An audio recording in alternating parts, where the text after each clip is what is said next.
আধুনিক বিশ্বের উন্নত দেশ জাপান। হিউম্যান ইন্ডেক্সের যে তালিকা রয়েছে তার সব কয়টি দেশের উপরে রয়েছে জাপানের অবস্থান। বর্তমান পৃথিবীতে বিশ্বের সেরা অর্থনৈতিক দেশ হিসাবে যুক্তরাষ্ট্র এবং চীনের পরপরই তৃতীয় শক্তিশালী দেশ হচ্ছে জাপান। জাপানে তেমন কোনো খনিজ সম্পদ নেই, কিংবা জাপান এমন কোনো আলাদিনের চেরাগ খুঁজে পায়নি যা দিয়ে তারা রাতারাতি পৃথিবীতে সগৌরবে মাথা উঁচু করে দাঁড়িয়েছে।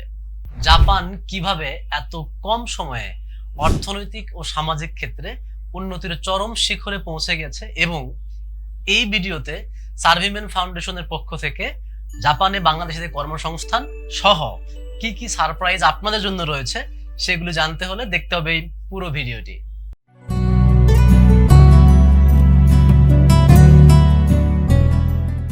জাপান প্রশান্ত মহাসাগরের একদম পূর্ব কোণে ৬,৮০০টি দ্বীপ নিয়ে গড়ে ওঠা ছোট্ট একটি দেশ। কিন্তু এই দেশটি নিয়ে পৃথিবী জুড়ে মানুষের বিস্ময়ের সীমা নেই। প্রযুক্তির মুনশিয়ানায় গোটা বিশ্বকে মাতিয়ে রেখেছে জাপানিরা। কিন্তু তাদের সাফল্যের দূর কেবল কাঠখোট্টা প্রযুক্তিগত ক্ষেত্রে সীমাবদ্ধ নয়। শিল্প, সাহিত্যে, চিত্রকলা সহ বিভিন্ন ক্ষেত্রে তাদের ঈর্ষণীয় বিচরণ। জাপানের শিশুদের পড়ালেখার পাশাপাশি আদব কায়দা শেখানোর বিষয়টি অত্যন্ত গুরুত্বের সাথে দেখা হয়ে থাকে। গুরুজনদের সম্মান করা, মানুষের সাহায্যে হাত বাড়িয়ে দেওয়া, সবাই মিলে কাজ করা ইত্যাদি শিক্ষা একদম ছেলেবেলা থেকেই জাপানিদের মনে গেঁথে দেওয়া হয়। স্কুলে ছাত্র শিক্ষক নিজেরাই মিলেমিশে একসাথে ক্লাসরুম, ক্যাফেটেরিয়া ইত্যাদি পরিষ্কার করেন। কোনো কাজকেই ছোট করে না দেখার অভ্যাস এখান থেকেই গড়ে ওঠে জাপানি শিশুদের। বিশ্বজুড়ে অসম্ভব করিতকর্মা পরিশ্রমী একটি জাতি হিসেবে জাপানিদের দারুণ সুনাম রয়েছে।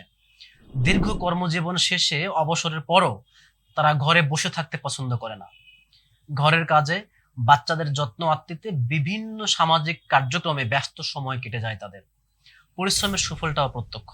জাপানের মানুষের চেহারায় বয়সের ছাপ পড়ে কম, শরীর শক্তপোক্ত থাকে বহু বছর পর্যন্ত। সবচেয়ে দীর্ঘজীবী মানুষের তালিকায় জাপানের অবস্থান তৃতীয়। গড়ে প্রায় ৮৩ বছর বাঁচে জাপানিজরা। পুরো জীবনটাই কাটে কাজের প্রতি বিপুল উদ্দীপনায়, পরিবার, সমাজ ও দেশের কল্যাণে। জাপানের রাস্তায় কোনো ডাস্টবিন থাকে না, এমনকি দেশটির কোথাও অন্যান্য দেশের মতো বর্জ্যের ভাগার পর্যন্ত নেই। কারণ জাপানিজরা সব সময় বর্জ্য রিসাইকেল করে ফেলে। যেগুলো রিসাইকেল করা সম্ভব না সেগুলি খুব সুশৃঙ্খল পদ্ধতির মধ্য দিয়ে ধ্বংস করে ফেলা হয়। ধূমপায়ীরা ব্যাগে করে ছাইদানি নিয়ে ঘোরেন। জাপানের রাস্তায় যে সিগারেটের ছাই পর্যন্ত ফেলা নিষিদ্ধ। দেশটিতে বয়স্কের সংখ্যা বেড়ে যাওয়ায় কমেছে কর্মক্ষম মানুষের সংখ্যা। তাই গেল বছর বাংলাদেশ সহ বিশ্বের বিভিন্ন দেশ থেকে উচ্চ বেতনে প্রায় ৩ লাখ কর্মী নেওয়ার কথা বলেছে দেশটি।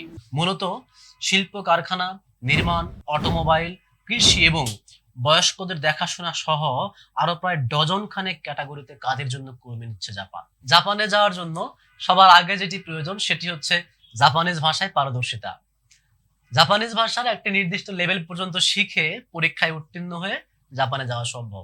সার্ভিমেন ফাউন্ডেশন বাংলাদেশের একটি অরাজনৈতিক, অলাভজনক ও সম্পূর্ণ স্বেচ্ছাসেবীমূলক সংস্থা।